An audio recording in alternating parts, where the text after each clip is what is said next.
கேவலமான ஒரு முதலமைச்சரை தமிழகம் மட்டுமல்ல இந்திய வரலாறே பெற்றது கிடையாது. இந்த தேர்தல் களத்தில் நாம் இவ்வளவு பேர் இந்த இடத்தில் குழுமி இருக்கிறோம். வருகிற தேர்தலில் எப்படி பணி செய்ய வேண்டும் என்பதற்கு நாம் தேர்தல் வேலை செய்துதான் மீண்டும் திராவிட முன்னேற்ற கழகம் வெற்றியை பெற வேண்டுமா என்று சொன்னால் உறுதியாக கிடையாது. இடிப்பாரா இல்ல ஏமரா மன்னன் கெடுப்பார் இல்லாவிட்டாலும் கெடும் என்பதற்கிணங்க 5% வாக்குகளை கூட பெற முடியாமல் நடிகர் விஜய் அவனும் தோத்து அவன் கட்சியும் தோத்து போகும். மக்கள் மத்தியில் ஓட்டு வாங்க முடியாது. ஒரு உலகத்தில் பிரசித்தி பெற்ற ஒரு தலைவரை பெருந்தலைவர் காமராஜர் அவர்கள் வெற்றி வாய்ப்பை இழந்திருக்கிறார்கள்.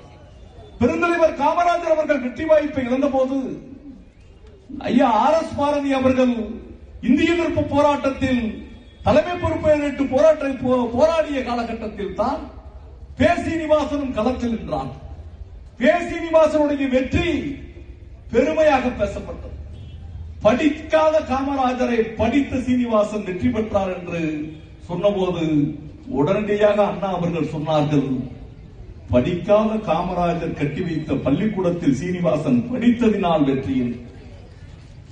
நம்மளுக்கு எதிர்கட்சியாக இருந்தாலும் கூட திராவிட முன்னேற்ற கழகத்திற்கு பல்வேறு சோதனைகளை தந்திருந்தாலும் கூட மாண்புமிகு முன்னாள் தமிழ்நாடு முதலமைச்சர் ஜெயலலிதா அம்மையா அவர்கள் தேர்தலிலே தோற்று போன போது கூட, பர்கூரிலே தோற்று போன போது கூட சட்டமன்றத்திலே சுகமணம் இவ்வளவு பெரிய வெற்றியை பெற்றுவிட்டார் என்று பேசுகிற போது தலைவரிடம் கேட்டார்கள்.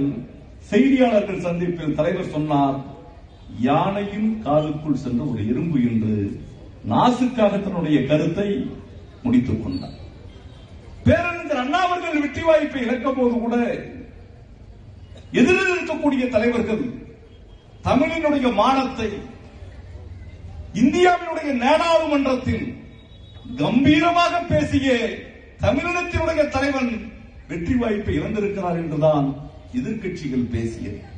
ஆனால் இந்த உலக நாட்டில் நான் தேடிக்கொண்டிருக்கிறேன், சட்டமன்றத்திலே உன் தகப்பனாரை என்று சொல்கிறானே, நான் கேட்கிறேன், மானங்கெட்ட தமிழ்நாட்டினுடைய முதலமைச்சர் உன்னை சட்டமன்றத்துக்குள்ள வச்சு பாத்துக்கிறோம்டா.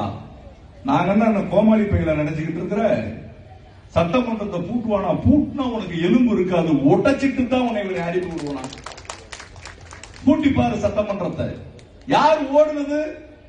அரெஸ்ட் பண்ணிடுவான்னு சொல்லி நைட்டோட நைட்டா நீ தான் கேரா வேண்டல, யார வச்சுக்கிட்டு நீ ஓடுன கரூர்ல இருந்து.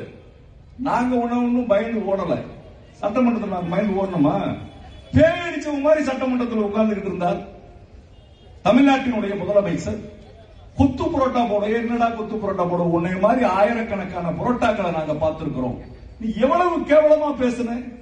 என்ன விவசாய பெருங்குடி மக்களை சிஎம் சார், என்ன தேர்தல் வாக்குறுதியை நீங்கள் கொடுத்தீர்கள்? எல்லா விவசாயியும் விவசாயி தானே? 100 ஏக்கர் விவசாயம் பண்ற விவசாயி தான். 1 ஏக்கர் விவசாயம் பண்றவங்க அது என்ன 5 ஏக்கருக்கு தள்ளுபடி பண்ற, 5 ஓட்டு நகைக்கு தள்ளுபடி பண்ற.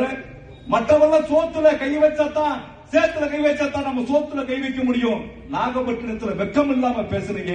24,000 கோடியை நாங்க தள்ளுபடி பண்ணோம். 5 ஓட்டு நகை தள்ளுபடி, 5 ஏக்கர் நிலத்துக்கு தள்ளுபடி, கூட்டுறவு கடன் தள்ளுபடி, சுய உதவி குழு கடன் தள்ளுபடி. எவ்வளவு கடன் பண்ணோம்?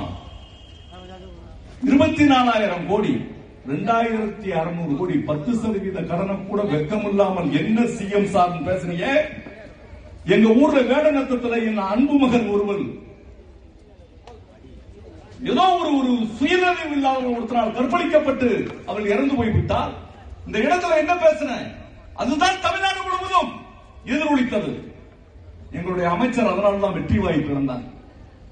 நான் கேட்கிறேன், இன்னைக்கு தமிழ்நாட்டில் அந்த அன்பு மகளை போன்று 3 வயது குழந்தையில் இருந்து 95 வயது பாட்டி வரை உன்னுடைய ஆட்சியில் சுதந்திரமாக இங்கு யாரும் நடக்க முடியல. கோயில்பட்டியில கொலை, விளாத்திக்குளத்துல கொலை, தூத்துக்குடியில கொலை, இங்க இதுல திருநெல்வேலியில கொலை. எங்க ஊர்ல வடமலாபுரம் சொல்லி ஒரு ஊரியா, சத்துணவுல உங்கள கோஆர்டினேட்டரா வேலை பார்த்த அம்மா இப்பதான் ரிட்டையர்ட் ஆகி 3 மாசம் ஆயிருக்கு. பென்ஷன் பணத்தை எல்லாம் கொஞ்சம் கொடுத்து வச்சிருப்பீங்கன்னு நினைக்கிறேன். அப்படியே அவன் வீட்டுல கொலையை கண்டுபிடிக்கிறதுக்கு 10 நாள் ஆச்சு. அவன் தான் உண்மை குற்றவாளியா என்ன கண்டுபிடிக்க தெரியல. கொலை பண்ணிருக்கலாம் வீட்டுல. அரசாங்க ஊழியர்களே விஜய் ஆட்சியில உங்க பணத்தை, நீங்க டெபாசிட் பணத்தை, உங்களுடைய பிஎஃப் பணத்தை, உங்களுடைய சம்பளத்துல பிடித்தம் பண்ண பணத்தை, மொத்தமா கொடுக்கிற பணத்தை விஜய் ஆட்சி வர்ற வரைக்கும் நீங்க வேண்டாம்னு சொல்லிருங்க. இல்லாட்டா உங்களை இந்த ஆட்சியில பாதுகாப்பு இல்லாமல் கொலை செய்வதற்கு அங்கங்க விஜய் கட்சிக்காரன் ரெடி ஆயிட்டான். நான் கேக்குறேன், நீ என்ன வழக்கு போட்டுருவ? வழக்கு போடுறேங்கிறான், மிரட்டுவேங்கிறான், எம்எல்ஏ விலை பேசுறேங்கிறான். இவனே என்னைய பிடிச்சுக்கோ, என்னைய பிடிச்சுக்கோ, என்னைய பிடிச்சுக்கோ, நான் வெற்றி கொண்டான் உங்களை கொண்டாலும் நாங்க பேச மாட்டோம். நாங்க எதிர்கட்சியா 5 வருஷம் இருக்கணும்னு நினைக்கிறீங்களா? மானக்கட்ட பையன், இவனுக்கு தகுதி இல்லாதவர்கள் இவங்களுடைய கட்சியில் இருக்கிறாங்க. அடுத்த நாள் இவன் என்ன செய்ய போறான்ற சிந்தனை யாருக்கு கிடையாது? முதலமைச்சருக்கு கிடையாது, அவங்களுடைய அமைச்சருக்கு கிடையாது. 2000 ரூபாய் ஐயர்கிட்ட பிடிக்கிறான். 2000 ரூபாய் அவன் காசு வாங்கிட்டான், ஐயர்கிட்ட பிடிக்கிறான். அங்க 100 கோடி ரூபாய் சொத்தை பதவிகளை எழுதி கொடுக்கிறான். இப்படிப்பட்ட மானக்கட்ட அமைச்சர்களை வைத்திருக்கிறான். இன்னொரு அமைச்சர் என்ன செய்யறான்? போதையில்லாத தமிழகம். ஆனா என்ன செய்யறான்? மந்திரியே எங்க அமைச்சர் தான் முத என்ன பண்றாங்க? போதையை போட்டு அவன் சீரட்டு பெட்டியில போட்டு ஊரெல்லாம் சொன்னான், அவன் மேல நடவடிக்கை எடுக்கல. இவன் மந்திரிகள் அத்தனை பேரும் குற்றவாளிகள். சினிமாவில் ஊழல் இல்ல, ஊழல் இல்ல. இவன் தான் ஊழலினுடைய மொத்த உருவம். தமிழ்நாட்டினுடைய முதலமைச்சர் 100 ரூபாய் டிக்கெட் 1000 ரூபாய்க்கு விற்கிறான். 150 கோடி ரூபாய் கருப்பு பணம் வாங்கி இருக்கிறான். இவன் கூட 3 ரூபாய்க்கு பேப்பர்ல இன்னைக்கு சிவகாசியில பிரிண்ட் அடிக்கிற 10 பீசாவுக்கு பிரிண்ட் அடிக்கிறத 10 கோடி ரூபாய்க்கு பணம் சேர்த்து 5000 கோடி ரூபாய் கையிருப்பு வச்சிருக்கிறான். ஆக ஒரிஜினா அவனுடைய மாமியாவுக்கு 5500 கோடி இருக்கு. இதெல்லாம் உங்க அப்பா கலைஞர் எப்படா பணம் வந்துச்சுன்னு கேட்கிறான். ஏவா வேலு வீட்டுல எப்படா பணம் வந்துச்சுன்னு கேட்கிறான். எங்க முதுவரும் தலைவர் RS பாரதி எப்படா வெள்ளவேசி கட்டலாம்னு நினைக்கிறான். அட போடா விளக்கண்ண கவரிமான் மகிழ்நீப்பின் உயிரிழப்பின் கவரிமான் மயிருக்கு அவ்வளவு பெரிய அடையாளத்தை சொல்லிக் கொடுத்தாரு. இங்க RS பாரதியுடைய மயிலுக்கு சமாட்டாங்க. உன்னால என்ன செய்ய முடியும்? எங்களுடைய தலைவர்களை அவமரியாதைப்படுத்தால் உன்னை அடித்து விரட்டுவதற்கு நாங்கள் தயாராக இருக்கிறோம். திமுக எதை பற்றியும் கவலைப்பட்டாங்க. தனியா நின்று 860 ஓட்டுல கலைஞருங்க ஜெயிச்சிருக்காரு. அடுத்த தடவை 86,000 ஓட்டுல ஜெயிக்கணும் நம்ம திமுக. துரோகிகளை எல்லாம் பைக்குள்ள தூக்கி வச்சுட்டு போனா நம்ம எப்படி ஜெயிக்க முடியும்? வைகோ வாழ்நாள் ஃபுல்லா நெஞ்சமுள்ளா வச்சிருக்கான். யாரும் கோயில் பெட்டிக்காரன் கலிங்க பெட்டியில போய் தண்ணீர் கிண்ணியை குடிச்சிடாங்க, மருந்து கொடுத்து விடுவாங்க. இந்த மண்ணின் துரோகி, இந்த இனத்தின் துரோகி, தமிழினத்தின் துரோகி, உலக வரலாற்றில் உன்னை போன்று நீ வந்து யூதாசுக்கு சமம். உன்னை போன்று ஒரு துரோகி உலகத்திலே கிடையாது. அப்படிப்பட்ட வைகோ இந்த சோனியா காந்தி அம்மா மகன் ராகுல் காந்தி பப்புடுன்னு சொன்னாங்க. 37 சீட்டை வச்சிருக்க முடியாம இந்தியாவில் அனாதையாக விடப்பட்டவனை ஆறுதல் கூறி அரவணைத்த தங்க தலைவனை நீ அவமானப்பட்ட காங்கிரஸ் கட்சிக்காரன். இப்படி எல்லாம் எல்லா கட்சிக்காரரும் சேர்ந்து இவன் ஒத்த பயிலும் தேர்தல் வேலை பார்க்கல. திமுக காரன் தூங்காம நீ வேலை பார்த்ததுனால கலைஞரை நீ வெற்றி பெற வைத்திருக்கிறார். நாங்க சட்டமன்றத்தில் பாத்துக்கிறோம். இன்னைக்கு பேசணும்ன்றது நம்மன்றது கிடையாது. எந்த இடத்துல எது பேசினாலும் அடிப்போம். ஆனா திமுகவுக்குன்ற ஒரு உரம் இருக்கு. அதிமுக வழக்கு கடம்பூர் ராஜ் பாவம், நீங்க முஜராம 3 தடவை எம்எல்ஏ ஆயிட்டாரு, மாவட்ட செயலர் ஆயிட்டாரு, மந்திரி ஆயிட்டாரு. அவர் முஜராம தேர்தல் தோல்விக்கு பொறுப்பேற்று ராஜினாமா செஞ்சுட்டு கூட இருக்கலாம். இப்படிப்பட்ட கேவலப்பட்டு இப்படி எல்லாம் ஏன்னா நீங்க ஒரு அவமானமா போச்சு. கோவில்பட்டிக்கு கலைஞர் அவர்கள் சொல்லி இருக்கிறார், வெற்றி பெற்று கொடுத்திருக்கிறீர்கள்.